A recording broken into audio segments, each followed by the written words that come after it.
Welcome back to CGC, folks. This is your post Xbox Game Showcase 2022 episode. Uh, my thoughts are all over the place with this one. I wasn't totally happy with the presentation, as you'll soon find out, but I also understand why it was the way it was. And I got a couple of theories, actually, as to why certain things did and didn't happen. More on that in a moment. Got my notepad here. Let's go through the show and let's see what they gave us this year. First game up was Redfall, which looked clean. I mean, Redfall looked damn good. It appears to have drop in, drop out co-op as the character ran into a church and was saved by another player, even after stating that they had decided to go investigate it alone. So that gives me an implication that there's some kind of drop in, drop out co-op, which is cool. That's always welcome. It looked good. The powers look cool. It looked like a 4-player arcane game, which is look. I got no problem with that. Next game was Hollow Knight 2. And Hollow Knight 2 begins the pace of what I think was the problem with this show. And remember in my first video on this channel, I told you guys that Sony is better at building hype and pacing their presentations than Microsoft is. And it showed in this one. It showed a lot. Nevertheless, let's keep moving on. New game from Squanch Games. This is Dan Harmon Company. If you're not familiar with Dan Harmon, he's the creator of Rick and Morty, Community, and Solar Opposites on Hulu. Very funny shows. Awesome shows. It's also made a couple of games for PlayStation VR, various VR machines actually, and PS4. I think a couple of for Xbox as well. But this one is an Xbox exclusive, probably timed exclusive, first-person shooter called High on Life. In typical Dan Harmon fashion, there's a lot of wacky dialogue, silly characters, and your weapons talk even while you're killing people with them. That game is not going to sell consoles, but it's going to be one hell of an interesting watch and probably play through. And it is on Game Pass, which is good. Always good to hear that we'll get to try something before we buy it. Let's see, after that, Sarah Bond comes out and announces that the only thing being showed at the show is stuff that's coming out within the next 12 months. That's June 12th, 2022 to June 12th, 2023. And that right there was the death note for this show. Not that it's bad to show stuff that you're only showing for a year. I'm not biased. I want you guys to understand. That's essentially what PlayStation did at their show. They didn't tell you that though. And this is what I'm talking about. When I say Microsoft is bad at putting together shows, I'm not saying that Sony is so much better than them, even though there's an argument as a game company they are better because they've been doing it well longer, right? That's a whole nother conversation. We're talking about the ability to generate hype, to make people feel as if though this presentation, what I just saw is going to absolutely motivate me to go get one of these devices, right? I think the motivation to buy the devices is there, especially with a lot of the updates that we'll talk about in a minute. But I think the big problem is their presentations just isn't as good. Maybe we're spoiled by Sony's presentations. But I digress. Let's move on. So immediately after Sarah Bond came out and announced it's only going to be game show that are coming out in the next 12 months, I immediately wrote down no Fable, no Perfect Dark, no Hellblade 2. And spoiler alert, none of those games showed up. Even though at least 2 of these games I didn't expect to show up anyway. Then comes the Riot Games announcement. My ears perked up and like, oh, really? Comes to find out that they have a deal with Riot Games for Xbox Game Pass PC, which means that when you are subscribed to Game Pass PC, you will automatically get in Riot games like League of Legends and Valorant all of the characters. You know, I don't know if you guys are familiar with this, but free-to-play games like League of Legends, Valorant, you kind of have to earn probably some kind of virtual currency. I don't play either in one of these games, by the way. Some kind of virtual currency, or go in the store and buy some kind of Disney coins, right, to get these characters. And Microsoft is saying, well, just subscribe to Game Pass, and you will just get those characters. And that's cool, and that'll probably keep a few people subscribed to it. But honestly, me personally, I'd rather you've been announcing that these games were somehow playable on PC, and that was also going to be the case. I think that would have been more of a punch, but again, they took care of business with this one. PC Game Pass is obviously a part of their business, so I understand the announcement. Doesn't take the disappointment out of it, but again, I understand business move. Plague's Tale 2, amazing looking game. Amazing looking single player narrative based game. Gonna be good. The first one certainly is. So I expect nothing less from the second one. It looks like the main character is more lethal than she was in the first one. And she's gonna need to be, because, you know, things look a little bit more sketchy than even before. And those damn rats are back. And God, I'm looking forward to that. Forza Motorsport. My God. Guys, if there's a game that will be a showpiece for your Series S or X, it has got to be this Forza Motorsport. This game looks amazing. I don't think the frame rate is going to be 60. Don't get your hopes up for that, because it's a lot going on. Now, mind you, it's not an open world game like Forza Horizon, but you got dynamic weather effects, you got dynamic day and night cycles, and on-course ray tracing, which is huge. Again, I don't think this game runs higher than 30 frames per second. I would like to be wrong. It would be cool if I was wrong. We will have to wait and see. Flight Sim Anniversary Expansion didn't need to be there. Just going to say that. I don't hate Flight Sim, and that's cool for people who like Flight Sim, but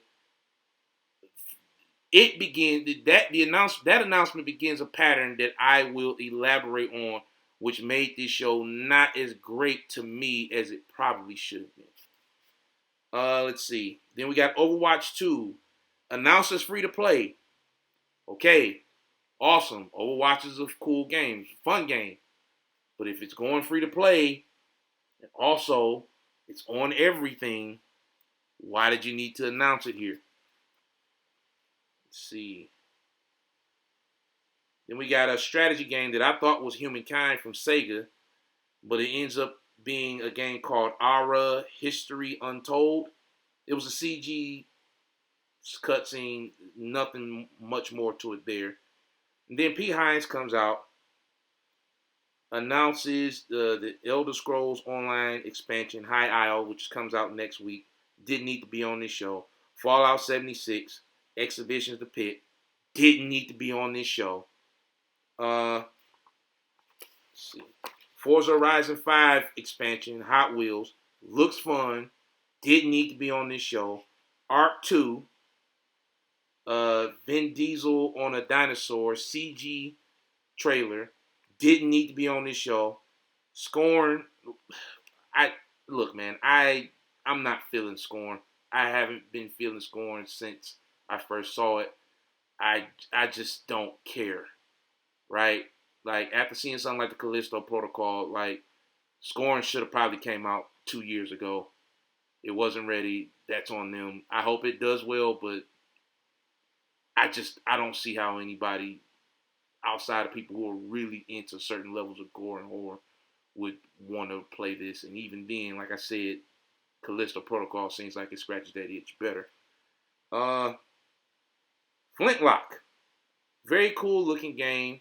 with the axe-wielding protagonist that seems to morph into different animals with her companion. That looked pretty cool. That was third-person narrative-based game. Multi-platform. So it's not special to the Xbox. I think it might have been a console launch, but console launch just means we get it first. Again, maybe didn't need to be here. Mojang announced Minecraft Legends, which I believe is the RTS that's been going around. You got Minecon for that. Didn't need to be here, especially when you didn't really even show gameplay. Space survival game, Lightyear Frontier. Looks cool, 4 players. Didn't need to be here. Gunfire Reborn, coming to Game Pass on Xbox. Game's been out, I think, on PC for a while. Didn't need to be here, dude. And I just keep finding myself saying it. Very cool looking, I think, a Metroidvania style game called The Last Case of Benedict Fox. Looks amazing. Didn't need to be here. Well, you know what? I won't say that. That game didn't dull the pace of the show. The next game certainly did, as Dusk Falls. They've been showing this game for like two or 3 years now. And look, I'm not into those kinds of games. I'm sure there's an audience for them, but man, it didn't need to be here. Especially when you got another show coming on Tuesday where you have an opportunity to show games like that. Why is this game here? Not because it's a bad game, not because, I only want to see people get shot and I only want to see action games, but it literally does not fit the tone of what you should be setting for this show. Nobody in their right mind thinks that game is selling machines. Nobody in their right mind thinks this will get them hyped for the fall. No one's looking at Dusk Falls and thinking that. If you are, okay, God bless you. But really, dude, I don't think anybody's looking at the game and saying like, oh yeah, this game, this is the one right here. So, didn't need to be there. Naraka Blade Point. Honestly, thought PlayStation was going to get there first. Apparently, we get that next week on Xbox. And it's free to play. I'm with that. Pentiment. Pentiment looks interesting. I don't think the graphic style is going to hit with most people. I think the graphic style is going to hurt it, but thank God it's in Game Pass. More people will try it than who would regularly. But the way it looks, the art style they've chosen, doesn't do it any favors with the casuals. I like what he's going for in that game, and I keep saying he when I mention Pentiment because I think the guy's name is Josh Sawyer. He's a well-known producer over at Obsidian. I see where he's going with it. I like where he's going with it. It's like a Victorian art style game, and the graphics literally reflect that. But I just don't see that game hitting like that, especially if it's not on Game Pass. Luckily, it's on Game Pass. It'll get more eyes than a lot of people will say it even deserves. Let's see. Grounded 1.0 didn't need to be there. Ereband, some stealth game where the character moves through shadow. Looks cool. Didn't need to be there. Diablo 4 looks freaking amazing. It looks like an MMO light, right? Like a lot of MMO stuff. I think I saw at one point there was like a world event happening, and I swear there were like 20 characters on the screen. Looks amazing. Day one buy, multi-platform game. Probably could have saved it for Tuesday's show. Sea of Thieves, quality of life updates. Basically what I'm calling it. Season 7, but like a lot of things that people have been asking for Sea of Thieves apparently for years, now finally going to be in the game. Didn't need to be at this show. 3D adventure game, Ravenlock. Looks kind of like a Zelda-style game made by the guys who made, what is it called? Something Generation. RPG that came out last year. Very cool looking RPG. Very cool looking game here. Didn't need to be there.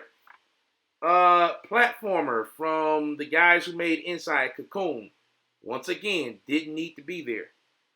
A new samurai game called Wulong from Koei Tecmo. Honestly, I think this is Koei Tecmo giving Microsoft the Neo rub without it being called Neo, because I think Neo is directly tied and locked to PlayStation. Looked cool, but it was just a CG screen, no gameplay. So We have no implication what it is. I could be completely wrong about what it is, but I think that's what this is going to be. This is going to be a Neo that we can release on Xbox, but we can't call it Neo. Phil Spencer comes out, drops a couple of megatons. How you say? Persona 3, 4, and 5 all coming to Game Pass. Kojima's Overdose game apparently is real. The man himself showed up on video, talked about it.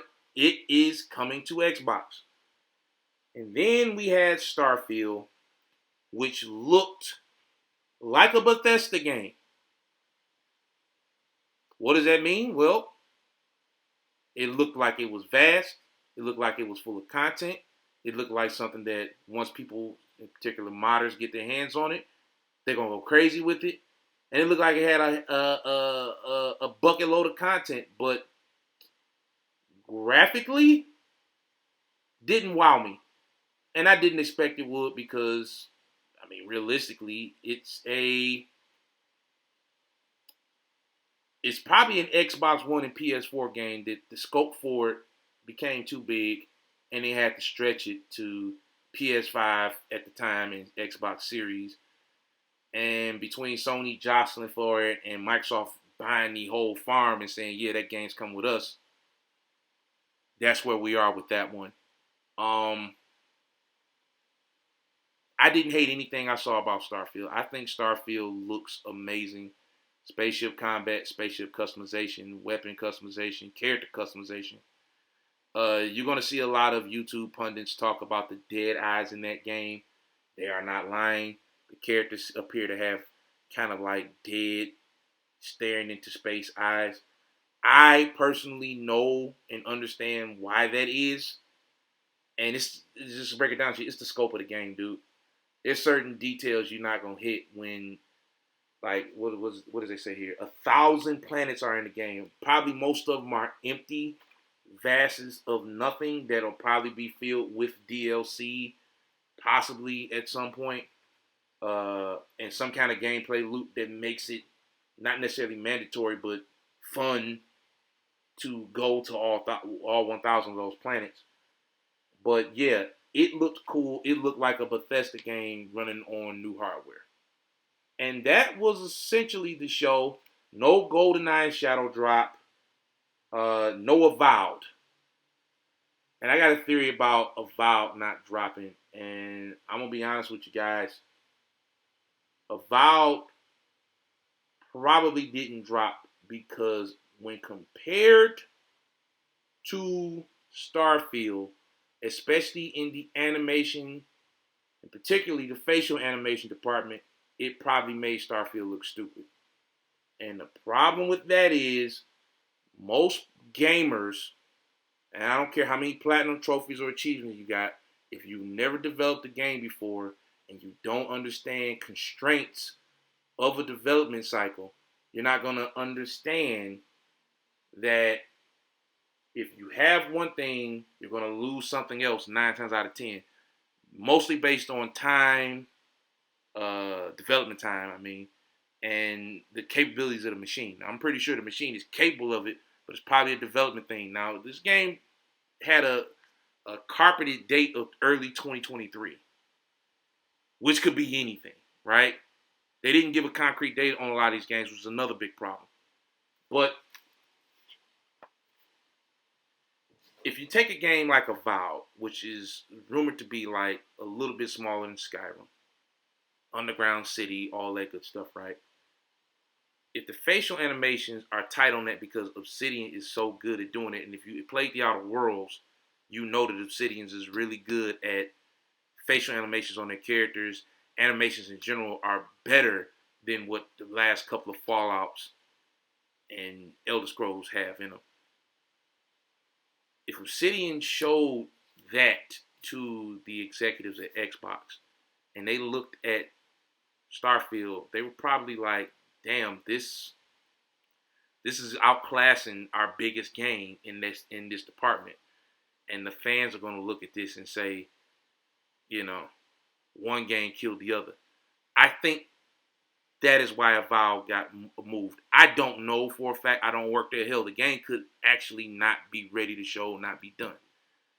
But I honestly think that was probably the case because even the Outer Worlds facial animations for when you're talking to the characters looks better than what they showed in Starfield. And it's not that Starfield look bad. It's just they kind of have that dead look where they're just looking out in space.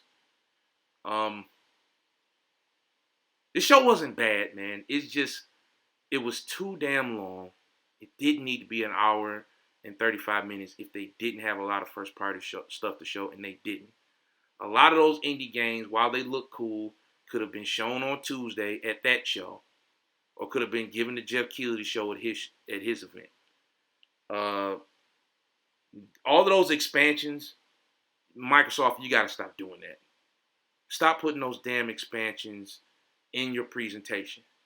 If you're going to have a show after your show, put those expansions there. We don't need to waste time looking at Fallout 76. Not that nobody wants to see it, because I'm pretty sure somebody out there likes Fallout 76, right? Hell, even I played it for a while. But nobody wants to see that at this show. I think I got a supporting cast with me that would say that. Fallout 76, no one wants to hear or see about that game at this show. No one wants to hear about Flight Simulator at this show. You didn't need to show the Forza Horizon expansion stuff at this show. You could have left that for Tuesday when you go into more detail about stuff that you already have out or that you showed. You didn't need to show this. This didn't need to be here. These little shows, first of all, cut the time down to about 45 minutes. And if you're going to have a show like this, you need to stretch your timeline out to about 2 years, at least. 2 years at the least. I'm not saying show me something that's coming out 4 or 5 years now. 2 years is fair, man. 2 years is fair. And not only that, a game like, what is the game called? It's called, forgive me guys, I'm looking through my notes here. A game like Dusk Falls, dude, read the room, okay? Read the room. We do not need a game like Dusk Falls in the middle of action, then you show Dusk Falls. Like, dude, read the room. Maybe these presentations aren't for gamers. Maybe these presentations are for suits and investors and stuff. Maybe that's it, because if I'm looking at this as a suit, as a businessman, like, man, they got a really diverse lineup of products going in the Game Pass. You know, this is going to do great. And a part of me looks at, that's why I gave it a B-, right? I gave it a very generous B-. Because as a gamer, it's a C at best, C-, right? But as a business person, that's like an A- show. If you're showing me that level of diversity in the characters, in the games, in the game styles, it's an A- show. But as a gamer, as someone who's hoping you will generate hype and excitement for me, no, it didn't hit. And not only did it didn't hit, you don't have anything based on this show coming out this year. So you push back your 2 biggest games, and you got nothing for us this year but DLC. Mind you, Sony's got The Last of Us 1 remake for $70, and that's a whole nother video. And God of War maybe, possibly, being announced at the end of this year. But, yeah, man, that show wasn't it. It was okay, but it wasn't it. I'll talk more about it as the days and weeks go on. I'm probably going to watch it again in 4K. Yeah, guys, let me know in the comments what you thought. I think I overhyped myself up for this show the day before it came out. I'm reading the quote unquote insiders information, which a lot of it ended up being BS, except for the Persona stuff, which was a pleasant surprise. But again, that's something that you can already play elsewhere. You know, they really gotta start getting into this idea of small like what Sony and Nintendo does. Small 30-minute pockets of shows where you show off wares that are coming out within the next 6 months. Then at your big E3 show, you can spit out 2 years ahead stuff, and they make more money than I do to do that. I make zero money and I don't do that at all. So what the hell do I know, right? But that's just my thoughts, guys. Again, let me know what you think. Leave messages, like or dislikes. Bring me that energy. I'll let you later.